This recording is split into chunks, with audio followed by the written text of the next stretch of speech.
Don't show fingers. Don't do it, brother. You have corrupted everything. It is a misbehaving. Cheats, criminals. I can't hear. Speak more loudly. Abhaya got your leadership, madam. Agenda you have fulfilled. I love that. Kill Abhaya. You Abhaya.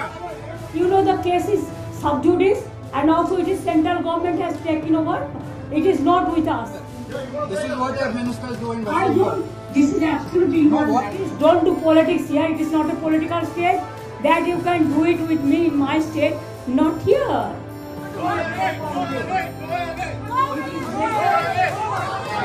Please smile with a hope that Didi will come every time.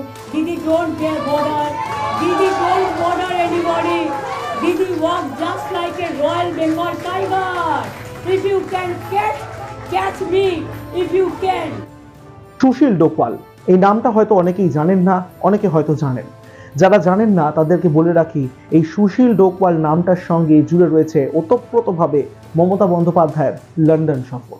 আর শুধু London সফরকে যদি আরেকটু specify করি তাহলে কেলক কলেজে সেই বক্তৃতা, মমতা বন্দ্যোপাধ্যায় যে বিষয়ের জন্য লন্ডনে গিয়েছিলেন।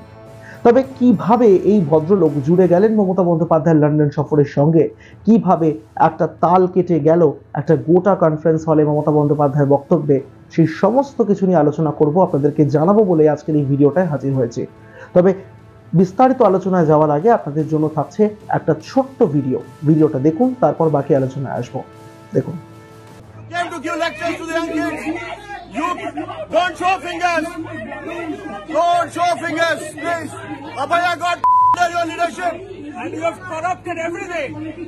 And the people here, some don't have valid visas as well. Some are cheats, criminals, let out of jail. Overseas friend of BJP কারা এরা, কি করে?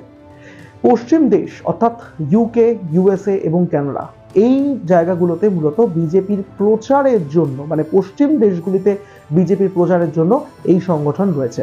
আর এই সুশীল ডোকওয়াল হচ্ছে এই সংগঠনেরই একজন কর্মী। কিন্তু কিভাবে এই ভদ্রলোকের সঙ্গে জুড়ে গেল মমতা বন্দ্যোপাধ্যায়ের লন্ডন সফর? কেন এত চারদিকে হই হুল্লোড় পড়ে গেল মমতা বন্দ্যোপাধ্যায় যখন বক্তব্য রাখছেন সেই কেলক কলেজে, যেই কেলক কলেজে বক্তব্য রাখা নিয়ে এত কিছু, এত খবর, এত প্রচার, এত উন্মাদনা, আর সেইখানে তাল কেটে গেল শুধুমাত্র কি একজন ব্যক্তির জন্য? কিন্তু এই ব্যক্তি বলতে গেলে শুরু করেছিলেন সেই তার প্রশ্ন, আর সেই প্রশ্ন একের পর এক প্রশ্নের পরে আরও বেশ কিছু প্রশ্ন ঢুকে যায় সেখানে। আর এই সবের জন্যই অনেকটা মুখ্যমন্ত্রীর বক্তৃতার তাল কেটে গিয়েছিল বলে মনে করা হচ্ছে, বিভিন্ন মহল এমনটা মনে করছে। এই ভিডিওতে আপনাদেরকে দুটো বিষয় নিয়ে বলবো। একটা বলবো আপনাদেরকে সুশীল ডোকওয়াল কি মন্তব্য করেছেন এবং পরেও তিনি সেটা কি জানিয়েছেন, নিজেই জানিয়েছেন, এবং তার পাশাপাশি কিভাবে এর সঙ্গে জুড়ে গিয়েছে ওতপ্রোতভাবে বঙ্গ রাজনীতি। আর বঙ্গ রাজনীতি মানেই চুলচেরা বিশ্লেষণ, আক্রমণ, পাল্টা আক্রমণ। প্রথমে আপনাদেরকে নিয়ে যাই সেই সুশীল ডোকওয়ালের কথাতে, যিনি ওভারসিজ ফ্রেন্ড অফ বিজেপি এই সংগঠনের কর্মী। বলা ভালো যে এই ব্যক্তি প্রথমেই প্রশ্ন তুলেছিলেন যে বাংলা মানে রাজ্য সরকার কেন কেন্দ্রীয় সরকারকে জমি বরাদ্দ করছে না। কিসের জন্য জমি বরাদ্দ করছে না? ফেন্সিং এর জন্য। বাংলাদেশের সঙ্গে ভারতবর্ষের এবং বলা ভালো আমাদের যে পশ্চিমবঙ্গ এর মাঝখানে যে অনুপ্রবেশকারী নিয়ে মাঝখানে খুব গলা স্বর চড়িয়েছিলেন বহু মানুষ, এবং বিভিন্ন বিষয় নিয়ে ভিডিও হয়, কথাবার্তা হয়, আপনাদেরকে এই নিয়ে আমরা ভিডিও দেখিয়েছি এক ঝলকে মিডিয়ার পর্দায়। সেখানে কেন মমতা বন্দ্যোপাধ্যায় জমি দিচ্ছেন না যাতে বর্ডার বসানো যায় এবং অনুপ্রবেশ এই সমস্যাকে সম্পূর্ণ পরিমাণে ঠেকানো যায়। আর এই ঘটনাটা থেকেই শুরু হয়ে যায় রীতিমতন ক্যাওস।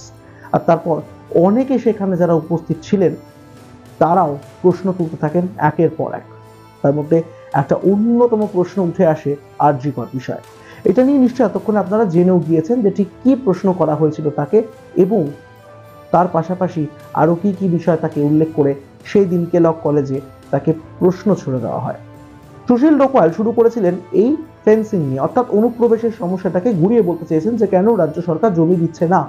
আর এরপরেই উঠে আসে আরজিকরের প্রশ্ন। আর সেখানে এসএফআই এর কর্মী সমর্থকরা ছিলেন, তারাও প্রশ্ন তুলেছিলেন, এবং এই সব কিছুর মধ্যেই একটা হই হট্টগোল লেগে যায়, তুমুল বিশৃঙ্খলা শুরু হয়ে যায়। খুব সামান্য সময়ের জন্য হলেও হয়েছিল। This is what the minister is doing.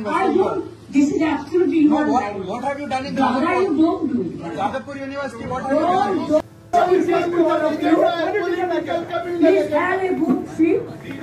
Please have a good sleep. Keep quiet. Beautiful sleep. It's a political agenda. Enough, please. It's a political agenda. No, we have come here to hear her. I am happy that my all the industrial friends, the captain of the industry, are present here. And also, I make all the accommodations. SFI এর তরফে মানে SFI UK তরফে একটা detailed letter publish করা হয়, যেখানে লেখা হয় বিভিন্ন সমস্যার কথা। মমতা বন্দ্যোপাধ্যায় যতদিন ক্ষমতায় রয়েছেন, তার সরকার চলছে, ততদিন পর্যন্ত তৃণমূল কংগ্রেস আমলে কি কি সমস্যার সম্মুখীন হতে হয়েছে রাজ্য সরকারকে, কি কি অভিযোগ উঠে এসেছে সামনে, এবং রাজ্য সরকার কতটা বিড়ম্বনায় পড়েছে মাঝে মধ্যে এইসব সমস্যা নিয়ে, সেই ডিটেইলড রিপোর্টটা তুলে ধরে এসএফআই ইউকে। সুশীল ডোকওয়াল যখন এই প্রশ্ন তোলেন, তখন স্বাভাবিকভাবেই তারপর প্রশ্ন উঠে যায় টাটা নিয়ে, কেন রাজ্যে বিনিয়োগ করা হবে। এবং একদিকে যেরকম মমতা বন্দ্যোপাধ্যায় বিনিয়োগের কথা বলেছেন, তখন তাকে পাল্টা প্রশ্ন করা হলে তিনি বলেন যে টাটা এসেছে আরও বিভিন্ন শিল্পপতিরা রাজ্য সরকারের কাছে অর্থাৎ পশ্চিমবঙ্গে ইনভেস্ট করার জন্য একেবারে তৈরি। এবং কোথাও গিয়ে এইটা মনে হয়েছে সুশীল ডোকওয়ালের যে এই সমস্ত তথ্য এবং যা মমতা বন্দ্যোপাধ্যায় বলছেন তা সম্পূর্ণ মন করা এবং ভুল তথ্য দিচ্ছেন। এবং এরপর এই সমস্যার পারদ আরও বাড়তে থাকে। তারপরই আরজিকর প্রসঙ্গ উঠে আসে এবং দেখা যাচ্ছে সুশীল ডোকওয়ালকে কেউ সেখান থেকে তাকে সরিয়ে নিয়ে যাওয়ার চেষ্টা করছেন, তিনি যেন আর মন্তব্য না করেন সেই প্রচেষ্টা চলছে। কিন্তু তিনি বলছেন অভয়ের মৃত্যুর জন্য দায়ী কে? মুখ্যমন্ত্রী মমতাই কি অভয়ের মৃত্যুর কারণ? মানে তার শাসনকালে, তার রাজত্বেই অভয়ের মৃত্যু হয়েছে এবং তার জন্য মমতা বন্দ্যোপাধ্যায় দায়ী, এমন একটা ইঙ্গিত করেছেন সুশীল ডোকওয়াল। অর্থাৎ প্রথম দিকে শুরু হলো ফেন্সিং নিয়ে, তারপর এলো অভয়া এবং তার সঙ্গে সঙ্গে জুড়ে গেল বিনিয়োগ নিয়ে। অর্থাৎ একের পর এক প্রশ্ন, একের পর এক প্রসঙ্গ, আর মমতা বন্দ্যোপাধ্যায়ের ভাষণের তালও কেটে গেল। তবে এখানেই গোটা বিষয়টা যদি শেষ হয়ে যেত তাহলে হয়তো শেষ হয়ে যেত, কিন্তু শেষ হয়নি। বামেদের যেহেতু ছোঁয়া লেগে গিয়েছে এই সমস্ত কিছু বিষয়ের মধ্যে, অর্থাৎ মমতা বন্দ্যোপাধ্যায়ের লন্ডন সফরের মধ্যে এবং তার বক্তৃতার দিনে, খুব স্বাভাবিক তৃণমূল কংগ্রেসের তরফেও উত্তর তো আসতেই হতো, আর উত্তর এসছেও। একেবারে বামেদেরকে নিশানা করে কুণাল ঘোষ ডিটেইলড একটা ভিডিও ছেড়েছেন, আর সেখানে বলা হয়েছে বামেদের কতটা খারাপ অবস্থা। আগামী 26-এর নির্বাচনের প্রসঙ্গ টেনে এনে বামেদের অবস্থা আরো কত খারাপ হবে সেটা পর্যন্ত ইনক্লুড করেছেন কুণাল ঘোষ। কি বলেছেন কুণাল ঘোষ দেখাবো আপনাদের। মমতা বন্দ্যোপাধ্যায় বক্তৃতা শুরু করেছেন গোটা ভিড়ের পেছন থেকে, একজন দুজন আর সব মিলিয়ে 6 পিস, 2টো দামড়া 4টে ছানা, তারা 2-4টে কমেন্ট করছিল, পোস্টার দেখাচ্ছিল, তাতে প্রশ্নের মুখে ওই তো দম, বুকে নেই দম, খাবে চমচম। দেশদ্রোহী এগুলো, সংবিধান বিরোধী, এরা অসভ্য, এরা কোনোদিন দেশকে ভালোবাসেনি, বাংলাকে ভালোবাসেনি। সেইরকম কয়েকটার প্রতিনিধি 6 পিস বাঁদর বাঁদরামি করতে গেছিল, ঘাড় ধাক্কা দিয়ে বার করা হয়েছে। আরে অতৃপ্ত আত্মাদের কি আনন্দ, কি আনন্দ, কি আনন্দ! ভাই এখানে দাঁড়িয়ে থাকলে দেখতে পেতে তোমাদের 6 পিস বাঁদরামি করতে গিয়ে গালাগালি খেয়ে বেরিয়ে যাচ্ছে। এটা কোনো কৃতিত্বের নয়। 6টা লোককে ঢুকিয়ে একটা পোস্টার ধরে দাঁড়িয়ে থাকা পেছন দিকে পাবলিকের তাড়াটা দেখেছো? লজেন্সুস বাবু, লজেন্সুস।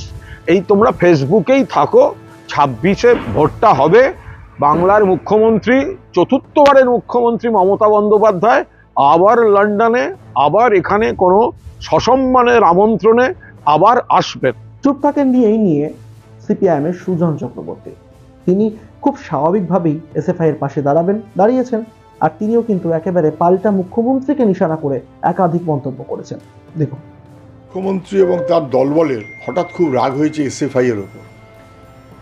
ছাত্রদের সংগঠন, ওরা দেশেও আছে, ওরা বিদেশেও আছে, ওরা লেখাপড়া করে, ওরা মানুষের হয়ে কাজ করে, ছাত্রদের হয়ে ভবিষ্যতের লড়াইতে থাকে। ওদেরকে স্যালিউট জানান, ওদেরকে বদনামি করে মুখ্যমন্ত্রী মনে করছেন কি নিজেকে সম্মানিত করছেন? না, বিদেশেও যখন গোটা দেশকে অসম্মানিত করছেন মুখ্যমন্ত্রী, স্বাধীনতা সংগ্রামীদের অসম্মানিত করছেন, 190 বছরের পরাধীনতাকে যিনি আবেগে আপ্লুত হয়ে ঐতিহ্য বলে মনে করেন, তার বিরুদ্ধে মুখোমুখি দাঁড়াবে এসএফআই। এটাই এসএফআই, এবং আমি মনে করি স্যালিউট জানানো উচিত। মুখ্যমন্ত্রী সেই ধক হবে না, আমি এসএফআইকে স্যালিউট জানাই। ওরা ছাত্রকর্মী, ওরা নিজেদের প্রজন্মের হক বুঝে নেবে, ও মোদী সরকারই হোক আর মমতাই হোক। আর এই সমস্ত কিছু যখন হয়ে গিয়েছে, মানে কুণাল ঘোষ যখন মন্তব্য করেছেন, সুজন চক্রবর্তী মন্তব্য করেছেন, স্বাভাবিক দেবাংশু ভট্টাচার্য বা বাদ যায় কেন, তিনিও মন্তব্য করেছেন। সমাজ মাধ্যমে তিনি কি বলেছেন, কাকে নিশানা করেছেন, কি কি উক্তি তার মুখ থেকে শোনা গিয়েছে। সিপিএম এর ছাত্র সংগঠন এসএফআই এর একটা ইউনিট আছে ইউকেতে। তারা কদিন আগে লেটার পর্যন্ত দিয়েছিল অক্সফোর্ড ইউনিভার্সিটিকে যেন এই প্রোগ্রামটা সাকসেসফুল না হয়, কিন্তু তারা যখন সেটা পারলো না, আলটিমেটলি উপস্থিত হয়ে অসভ্যতামিটা করলো। এবার আমাকে একটা কথা বলুন, আলটিমেটলি সিপিএম কি এতে বাংলায় 0 থেকে 1 হবে? হবে না। বাংলার মানুষের কাছে সিপিএম আরো ঘৃণার নজরে তাদেরকে দেখা হবে। এবং আমি বলছি, এই ঘটনা চলাকালীন মমতা বন্দ্যোপাধ্যায় যেভাবে হাসি মুখে একের পর এক জুতো এই সিপিএম এর উচ্চিংড়েগুলোর মুখে মারলেন, হাসি মুখে, এই জুতোগুলো আসলে সিপিএম এর ওই লন্ডনের উচ্চিংড়েগুলোর মুখে পড়েনি, তাদের বাংলার এক একটা নেতার গালে পড়েছে।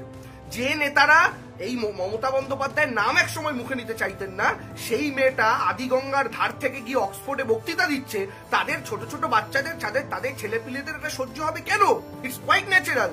তারা যেটা করেছেন সেটা তারা তাদের জাত চিনিয়েছেন, এতে মমতা বন্দ্যোপাধ্যায়ের বদনাম হয়নি। কারণ ওখানে 4-5 জনের গলার জোরের চাইতে ওখানে যে 50টা ওখানকার ছেলে মেয়ে ছিল, তাদের হাততালির জোরটা অনেক বেশি ছিল। ওরা ভেবেছিল তৃণমূল নেত্রী মমতা বন্দ্যোপাধ্যায়ের ইমেজকে আমরা ক্ষতিগ্রস্ত করতে পারবো, কিন্তু ওরা ভুলে গেছিল মমতা বন্দ্যোপাধ্যায় সেখানে তৃণমূল নেত্রী হিসেবে যাননি, বাংলার রিপ্রেজেন্টেটিভ, ভারতের রিপ্রেজেন্টেটিভ হয়ে গেছেন। আর এইটা তারা আলটিমেটলি নিজের রাজ্যকে ইনসাল্ট করলো, নিজের দেশকে ইনসাল্ট করলো। মমতা বন্দ্যোপাধ্যায়ের রয়্যাল বেঙ্গল টাইগার, এমনটাই মন্তব্য মমতা বন্দ্যোপাধ্যায় নিজেই করেছেন। তবে এসব প্রসঙ্গ অন্য বিষয়, তিনি গিয়েছেন, জয় করেছেন নাকি সেটা পরের প্রশ্ন, সেই সব নিয়ে অন্য সময় অন্য ভিডিওতে আলোচনা করা যেতে পারে। কিন্তু আজকের এই ভিডিও ছিল এই সুশীল ডোকওয়ালকে নিয়ে, মানে ওভারসিজ ফ্রেন্ড অফ বিজেপির একজন সদস্য। আর তিনি এই লন্ডন সফরের সঙ্গে কিভাবে জড়িয়ে গিয়েছেন সেটা আপনাদেরকে বললাম। আপনাদের কাছে একটা প্রশ্ন রাখছি, আপনারা অবশ্যই কমেন্ট বক্সে এর উত্তর দিয়ে যাবেন আমাদের। তাহলে অন্তত বিদেশের মাটিতে গিয়ে যখন এই দেশের, এই রাজ্যের একজন প্রতিনিধি দাঁড়াচ্ছেন, তিনি যখন রাজ্যকে বা দেশকে যেভাবেই বলি না কেন রিপ্রেজেন্ট করছেন, তখন এই ধরনের আচরণ কি যুক্তিযুক্ত? এই ধরনের আচরণ কি করা উচিত ছিল? পরবর্তীকালে সত্যিই কি তাকে আলাদাভাবে প্রশ্ন করা যেত না কোয়েশ্চেন আনসার সেশনে? বক্তব্যের মাঝখানে তাকে বক্তব্য থামিয়ে এই ধরনের প্রোটেস্ট বা প্রতিবাদ করা কি ঠিক হয়েছে? আপনারা কি মনে করেন? আমাদেরকে অবশ্যই উত্তরটা কমেন্ট বক্সে জানিয়ে দিয়ে যাবেন। এই ভিডিওটি ভালো লেগে থাকলে লাইক করবেন, শেয়ার করবেন বাকিদের সঙ্গে, এবং সাবস্ক্রাইব করতে ভুলবেন না আমাদের ইউটিউব চ্যানেল এক ঝলকে মিডিয়া।